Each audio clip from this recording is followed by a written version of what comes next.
قار ذنوبتي أي قالين الزندية ربشديه وحي قالين وذا ميدي كري ويدا بتنا إن أرتلقوا صوت طاهرين أيوه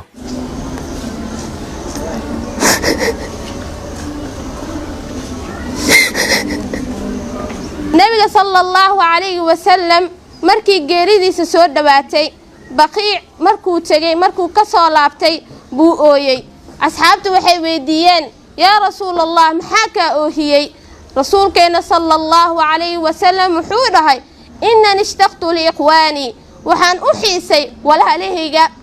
رسولك صلى الله عليه وسلم ويديان أصحابتي وحي كلهن أولسنا إخوانك يا رسول الله رسول الله أنا قصة ولا لها منه رسولك صلى الله عليه وسلم حورهاي لا بل أنتم أصحابي أذيك وحاتين أصحابتي ذا أما ولا لدي وحاويان الذين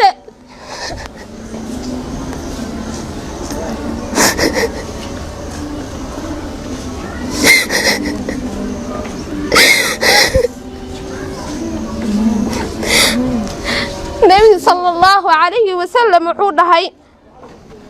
ولا لهيج وحاويان كواني أركن ما كوانا يا رسول الله مرور باستهزاء وسمينايو لايف تيك توك سو غلايو نبي صلى الله عليه وسلم عرديسي شرفتيسا مال ugu dhacayo ma anagiya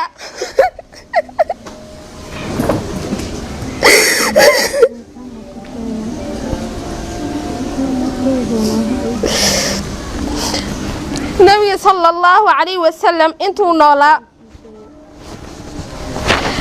نبي صلى الله عليه وسلم انتو نولا إلا ودنتي وحو أهاد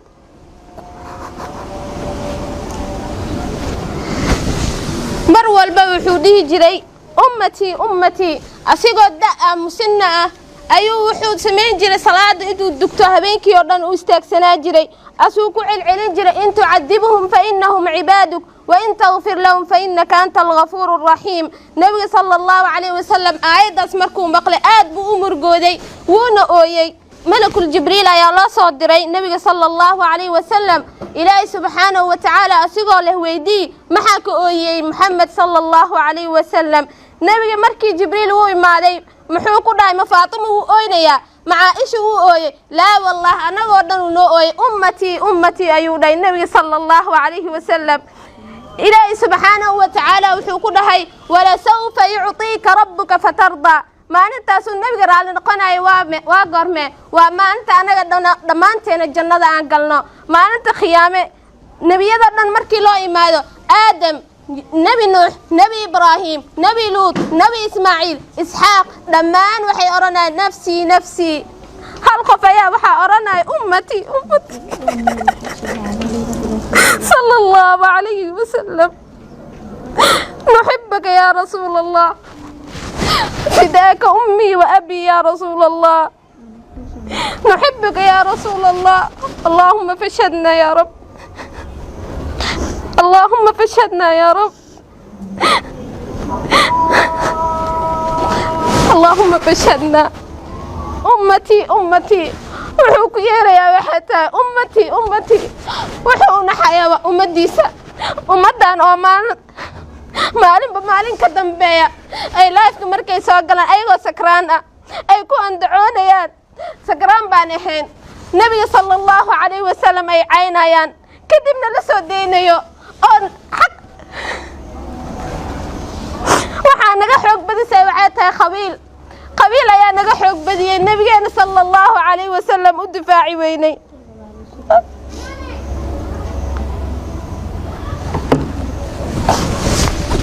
أنس بن مالك رضي الله عنه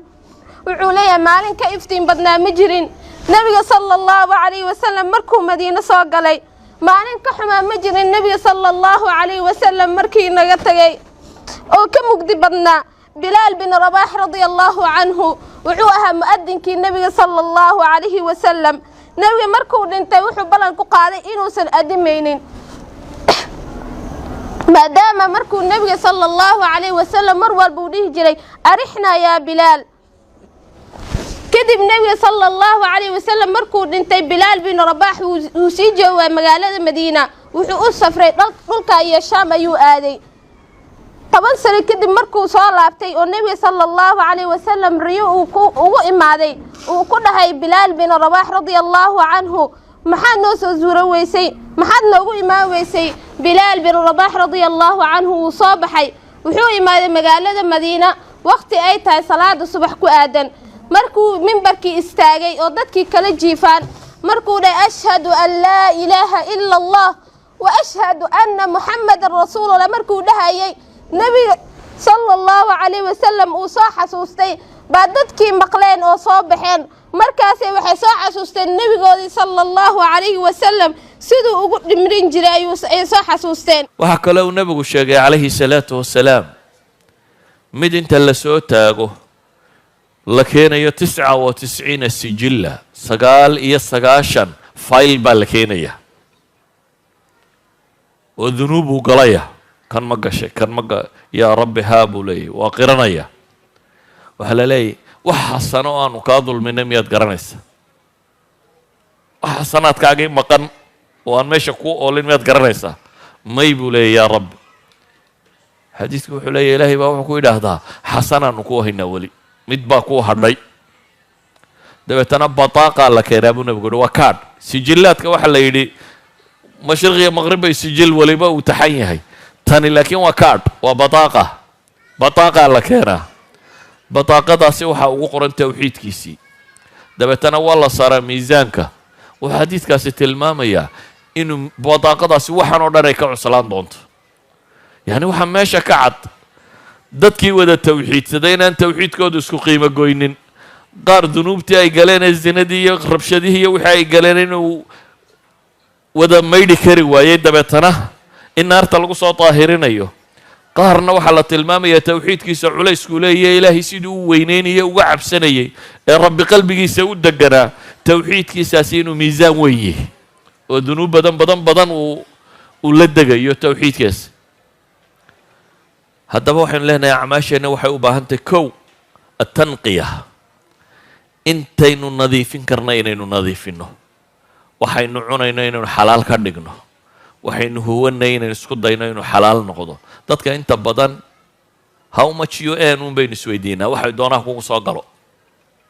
laakiin waa mushkilad waxay ahayd inaad isweydiiso maxaad xalaal xoogsatay waxa kale aakhira iyo adduuntoona anfac ma leh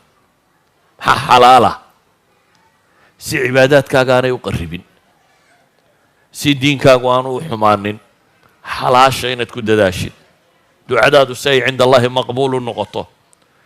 waxaa habboon markaa acmaashaynu samaynayno o dhan sumca iyo riyaa iyo istus iyo ismaqashiin iyo waxaasoo dhan inaynu ka dahirno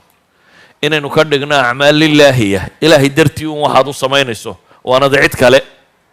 waxba kaga raadacaynayn waxaynu u baahannahay acmaal aynu aqoon u leenahay oo marka hore shuruudu sixa soo hesha